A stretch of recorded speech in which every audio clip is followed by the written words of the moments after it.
Il Mantova ha giocato bene ma non ha vinto. In una rocambolesca partita contro il Rimini si è vista, come contro il Castiglione, la squadra che mister Sala vuole.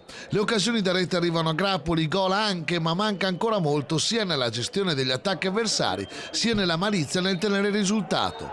Non si parla solamente di difesa. Per attaccare come è accaduto ieri il Mantova è costretto a scoprirsi ed ogni colpo degli avversari sono dolori. La strada comunque è quella giusta. Il Mantova ieri è stato divertente ed appassionato, anche se la rabbia per il gol preso allo scadere è stata tanta. La cronaca: ci sono quasi 2500 spettatori al Martelli, la giornata è serena e il terreno in ottime condizioni. Parte forte il Mantova che al terzo va vicino al gol con Masini con palla fuori di poco, ma al settimo Nicastro si accentra e lascia partire una conclusione non irresistibile che si insacca.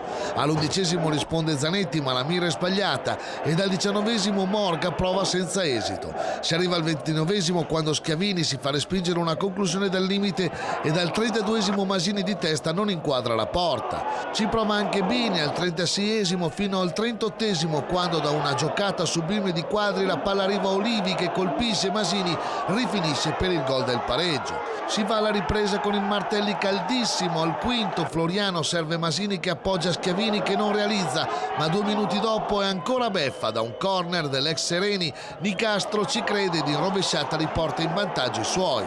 Il Mantova non ci sta e si riversa in avanti. Al 16° Floriano colpisce la traversa e dal 26° Masini non c'entra il bersaglio. Si arriva al 38° quando De Respini si inventa un gol da grande punta per il 2-2.